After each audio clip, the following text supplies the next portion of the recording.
యోగాతో బరువు తగ్గడం సులభం కేవలం 21 రోజుల్లో. గానే పిల్లలకి జర్నీ అంటే చాలా ఇష్టం. బయటికెళ్దామంటే వాళ్ళెంత హుషారైపోతారో, సరదాగా రెడీ అయిపోతూ ఉంటారు. ఎక్కడికెళ్తున్నామనే ఎక్సైట్‌మెంట్‌తో అడుగుతూ ఉంటారు. సో, రకరకాలుగా మనం చూస్తుంటాం. బైక్‌పై తీసుకెళ్ళినా, కారుపై తీసుకెళ్ళినా, ఈవెన్ సైకిల్ పైనైనా బయటికి తీసుకెళ్తే చాలు వాళ్ళు ఫుల్ ఫిదా అయిపోతూ ఉంటారు.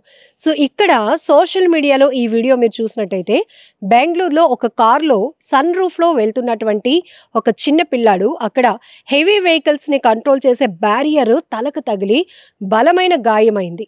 కానీ ఈ వీడియో నుంచి మనం చాలా తెలుసుకోవచ్చు. జాగ్రత్తగా ఉండాలి. నిర్లక్ష్యంగా ఉంటే మాత్రం ప్రాణాలు పోయే ప్రమాదం ఉంది. ఇక్కడ సన్ రూఫ్ అనేది మనం లైటింగ్ కోసమో, నేచర్‌ని ఎంజాయ్ చేస్తూ మన ట్రావెలింగ్‌ని ఇంకాస్త న్యూ ఎక్స్‌పీరియన్స్ చేయటానికి సన్ రూఫ్ అనేది చూస్తాం. కానీ ఈ మధ్య ఎక్కువ శాతం పిల్లల నుంచి డిమాండు, పెద్దల నుంచి డిమాండ్. సన్ రూఫ్ కార్ ఉంటే మనకి సూపర్‌గా ఉంటుంది. థ్రిల్ జర్నీ చేయొచ్చు. పిల్లలుంటే చక్కగా సన్ రూఫ్ పైన నిలబడి చక్కగా 2 చేతులు చాపుకొని నేచర్‌ని ఎంజాయ్ చేస్తూ వెళ్తారు. పిల్లలకి ఇష్టమైందే కదా మనం ఇవ్వాలి. వాళ్ళ సంతోషమే కదా మన సంతోషం అన్న ఆలోచనతో సన్ రూఫ్ ఉన్నటువంటి కార్స్‌ని తీసుకోవడానికి ఇష్టపడుతున్న వాళ్ళని మనం చూస్తున్నాం. తప్పులేదు. అంటే పిల్లల సంతోషం మన ఆనందాన్ని ఇంకాస్త రెట్టింపు చేస్తుంది. కానీ అంతే జాగ్రత్త కూడా ఉండాలి. పిల్లలు అనేటప్పటికీ వాళ్ళు మనం ఏం చెప్తే అదే ఫాలో అవుతూ ఉంటారు. కొన్ని సార్లు మనం కూడా నిర్లక్ష్యంగా ఉంటాం. అక్కడ ప్రమాదం ఉందా లేదా గమనించం. అక్కడున్న పరిస్థితి బట్టి ఎంజాయ్ మూడ్‌లోనికి వెళ్ళిపోతూ ఉంటాం. ఇక పిల్లలు సన్ రూఫ్‌లో నిలబడి చక్కగా ట్రావెలింగ్‌లో ఉన్నారు అంటే అటు పక్కన చెట్టు కొమ్మలు తగులుతాయా, లేకపోతే ఇలాంటి హెవీ వెహికల్స్ కంట్రోల్ చేయడానికి ఉన్నటువంటి బ్యారియర్స్ తగులుతాయా, కరెంట్ పోల్స్ తగులుతాయి, ఇవేమీ చూడరు. మా నాన్నో లేకపోతే మా అమ్మో చక్కగా సన్ రూఫ్ పైన నన్ను నించోబెట్టారు కాబట్టి వాళ్ళు డ్రైవింగ్ చూసుకుంటున్నారు, నేను నేచర్‌ని ఎంజాయ్ చేస్తూ వెళ్తున్నాను అనుకుంటారు. ఎదురుగా ఉన్నటువంటి ఆ బ్యారియర్‌ను అక్కడ ఆ పిల్లాడు గమనించలేదు.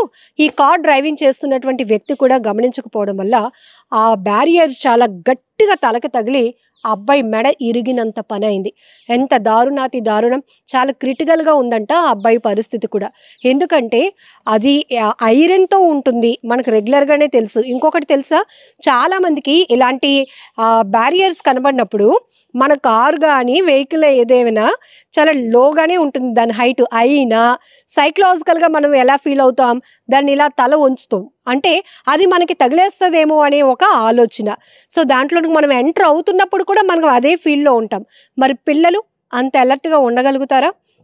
సో, ఇక్కడ భారీ వాహనాలు వెళ్లకుండా ఏర్పాటు చేసిన ఇలాంటి వాటి వల్ల కూడా చాలా ప్రమాదాలు. సో, ఇప్పుడు కార్‌లో కూర్చొని జర్నీ చేస్తే ఆ అబ్బాయికి ఏమీ అయ్యుండేది కాదు. కానీ ఆ అబ్బాయి నించొని ఆ సన్ రూఫ్ దగ్గర ఎంజాయ్ చేస్తూ ఉన్న టైంలో ఈ బ్యారియర్‌ని ఆ పిల్లాడు గమనించలేదు. ఈ డ్రైవింగ్ చేస్తున్న వాళ్ళు కూడా గమనించి అలర్ట్ చేయకపోవడం వల్ల ప్రాణాల మీదకొచ్చినంత పనైంది. ఈ వీడియో ఇప్పుడు సోషల్ మీడియాలో ఎందుకు వైరల్ అవుతుందంటే జాగ్రత్తగా ఉండమని హెచ్చరికకి ఒక బెస్ట్ ఎగ్జాంపుల్ అని కూడా చెప్పాలి. ఇది బెంగుళూరులో జరిగిందా, ఇంకొక ప్లేస్‌లో జరిగిందా కాదు. తరచుగా మనం చేసే పనులు కూడా ఇదొకటి. అందులో పిల్లల్ని అలర్ట్ చేయటం అనేది మర్చిపోతూ ఉంటాం. డ్రైవింగ్ పైన ఉన్నటువంటి కాన్సంట్రేషన్ వీళ్ళు నిలబడ్డారు, పైనుంచి ఏమైనా తగలడానికి అవకాశం ఉంటుందా లేదా, ఇవన్నీ ఏమీ గమనించకుండా ఉంటారు. కొన్ని చోట్లయితే గనక అనుకోకుండా కొన్ని చెట్టు కొమ్మలు పిల్లలకి తగులుతూ ఉండటం. పెద్దవాళ్ళు కూడా ఈ మధ్య సన్ రూఫ్‌లో ఎంజాయ్ చేయడం అలవాటైంది. అది ఎంజాయ్ చేయటం అనేది తప్పు కాదు. కానీ ఆ ఎంజాయ్‌మెంట్‌లో మనం నెగ్లిజెన్సీగా ఉంటే గనక మన ప్రాణాలు పోయేటంత ప్రమాదం జరుగుతుంది. ఇక్కడ ఈ పిల్లాడు పరిస్థితి ఏంటి అనే ఒక ఆవేదన, ఆందోళన కూడా ప్రతి ఒక్కరిలో కనపడుతోంది. సో, అండర్ ట్రీట్మెంట్‌లో ఉన్నాడు. ఆ బాబు అయితే చాలా క్రిటికల్‌గా ఉందంట పొజిషన్. ఎందుకంటే ఈ ప్లేస్‌లో అంత బలంగా తగిలినప్పటికీ ఆ అబ్బాయి మెడ విరిగిపోయినంత పనైంది కాబట్టి చాలా దారుణమైన ఘటన. సో, ఈ వీడియో ఇప్పుడు సోషల్ మీడియాలో వైరల్ అవుతోంది. రోడ్డుపై కాదు కదా, ఇంటి నుంచి బయటకు వెళ్ళినాక పిల్లలు అంటే గనక అది మన బాధ్యతే. వాళ్ళకి ఎటు నుంచి ఏ ప్రమాదం ఎలా వస్తుందో తెలీదు. ఈవెన్ ఇదే కాదు, ఈ మధ్య కుక్కలు కూడా చాలా దారుణంగా వ్యవహరిస్తున్నాయి. వీధి కుక్కలే కదా, రోజు మనం ఈ వీధిలోనే తిరుగుతూ ఉంటాం కదా, అప్పుడు కరవలేని కుక్కలు ఇప్పుడెందుకు కరుస్తాయి?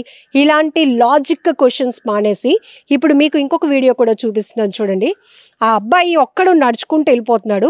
కొంచెం హైవే దగ్గరగా ఉన్నట్టుంది. వెహికల్స్ కూడా ఈ సీసీటీవీలో రికార్డ్ అయ్యాయి. ఒక అబ్బాయి ఒంటరిగా వెళ్తున్నాడు. ఈవెన్ సైకిల్ మీద వెళ్ళే వాళ్ళు, 2 వీలర్ మీద వెళ్ళే వాళ్ళు కూడా కనపడలే. ఎక్కడి నుంచి వచ్చిందో ఒక సరౌండింగ్లో నుంచి వచ్చినటువంటి ఒక కుక్కల గుంపు, ఒక 3-4 కుక్కలు ఎట్ ఏ టైం ఆ అబ్బాయి ఒంటరిగా వెళ్తుండడాన్ని గమనించి, పిల్లాడు అని గమనించి దాడి చేశాయి. చాలా తీవ్రంగా కరిచిన చాలా సేపటికి కానీ ఒక ఆమె పరిగెత్తుకుంటూ అక్కడికి వచ్చి ఆ కుక్కల్ని అక్కడి నుంచి చెదరగొట్టి ఆ అబ్బాయిని ఎత్తుకొని ముందుకు తీసుకెళ్ళిపోయింది. ఇది కూడా పెద్దవాళ్ళ నిర్లక్ష్యమే. రోడ్ల పైన పరిస్థితులు ఎలా ఉంటున్నాయి మనం చూస్తున్నాం. కిడ్నాప్లు జరుగుతున్నాయి. పిల్లల పైన కుక్కలు విచక్షణ రహితంగా దాడులు చేస్తున్నాయి. ఎందుకంటే వాటికి ఫుడ్ దొరకక ఏవైతే వాటికి ఆహారంగా ఉంటాయి అనే ఆలోచనతో చిన్నపిల్లలు, పెద్దవాళ్ళు, ఉయ్యాల్లో వేసినటువంటి పిల్లలను కూడా ఎత్తుకుపోతున్నటువంటి పరిస్థితులు ఉన్నాయి. మరి పిల్లలకు తెలుస్తుందా? మా అమ్మల్ని వాళ్ళ ఇంటికి వెళ్ళి రమ్మంది, అదొకటే తెలుసు. ఇటు నుంచి కుక్క వస్తుందో అటు నుంచి ఇంకోటి వస్తుందని వాళ్ళకి తెలీదు. కాబట్టి అనుక్షణం పిల్లల్ని కంటికి రెప్పలా కాపాడుకోవాల్సిన బాధ్యత మనదే. పిల్లలు మీరు కూడా కొంచెం నాలెడ్జ్ తెచ్చుకుంటున్నారుగా, సోషల్ మీడియాలో అన్ని వీడియోలు చూస్తున్నారు. వద్దన్న విషయాలు కూడా కావాలని పట్టుబడుతున్న మీకు బేసిక్ నాలెడ్జ్ కూడా ఉండాలి నాన్న. జాగ్రత్తగా ఉండండి. ఇలాంటి ప్రమాదాలు పొంచి ఉంటాయి కాబట్టి మీరు జాగ్రత్తగా ఉండండి. పేరెంట్స్ మనం కూడా జాగ్రత్తగా ఉండాల్సిన అవసరం ఉంది. And for more videos, please subscribe to iDream. Please subscribe to iDream. Please subscribe iDream. And please subscribe to iDream. For more videos, subscribe to iDream. please like, share and subscribe to the channel. Congratulations, iDream. Subscribe to iDream. Subscribe to iDream. So subscribe to iDream Media. iDream ki iDream team andarki huge congratulations. Please subscribe iDream Media. Please subscribe to iDream. Subscribe iDream. Please subscribe to iDream. iDream అంటే నా కళల channel subscribe చేసుకున్నారు. నోరు తిరుగుతలేదు, మీరైతే గంట గుర్తు కొట్టండి. For more such videos, please subscribe to iDream. Subscribe to iDream. Please subscribe to iDream. Please subscribe iDream Media. Please do subscribe to iDream. Please subscribe to iDream Media. For best entertainment and information, please subscribe iDream. And don't forget to subscribe to iDream.